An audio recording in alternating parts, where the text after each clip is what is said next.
Baptism for the dead. 1 Corinthians chapter 15, verse 29. Otherwise, what will those do who are baptized for the dead?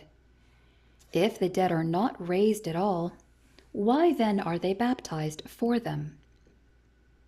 What is baptism for the dead? The Apostle Paul's words in this verse have puzzled many readers throughout almost 2,000 years of Bible study, and more than 200 solutions have been proposed, though very few remain viable.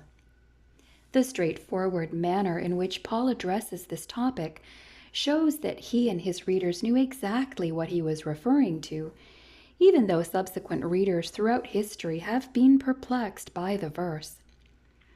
And whatever he means by baptized for the dead, this verse is only a minor element of his larger teaching in 1 Corinthians 15. An elaborate defense of the resurrection of Jesus Christ and the future resurrection of all Christians. In this first letter to the Corinthians, Paul addressed various problems in the Corinthian church related to the importance of the physical body once individuals became Christians.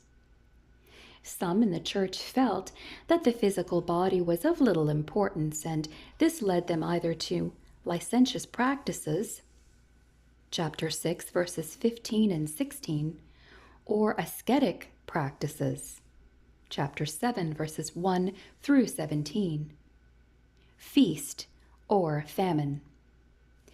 Paul corrects both of these extremes and then defends the physical resurrection, because some Corinthians evidently had extended their views on the body to deny the physical resurrection of Christians. Chapter 15, verse 12.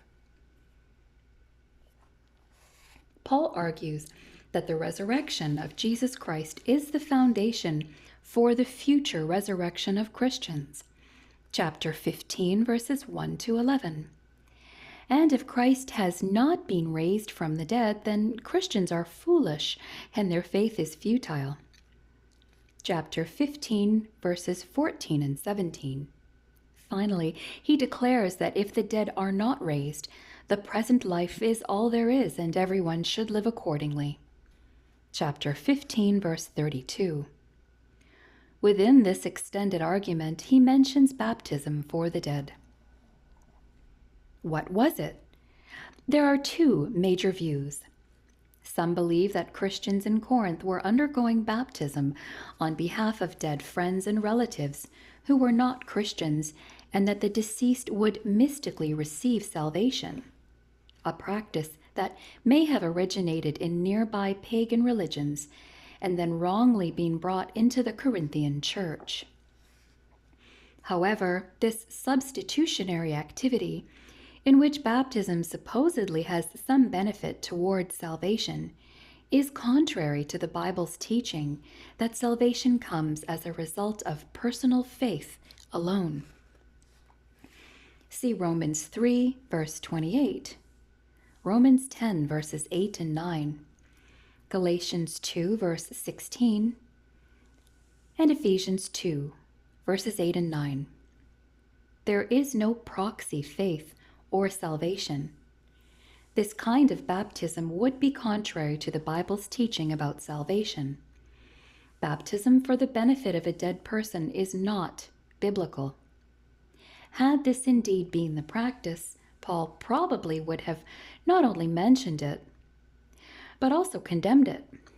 This verse is the only mention of such a practice in the New Testament or the first century church, so it probably was not a widespread activity. History records heretical groups practicing similar activities in the 2nd and 3rd centuries, most likely because of misinterpretations of this verse.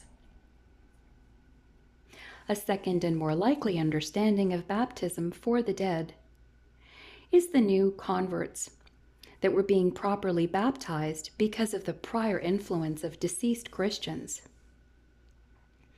In this view, the dead means the Christian dead, and the baptism occurs because of rather than on behalf of, the deceased. Such an interpretation upholds the thrust of Paul's argument as well as salvation through personal faith alone.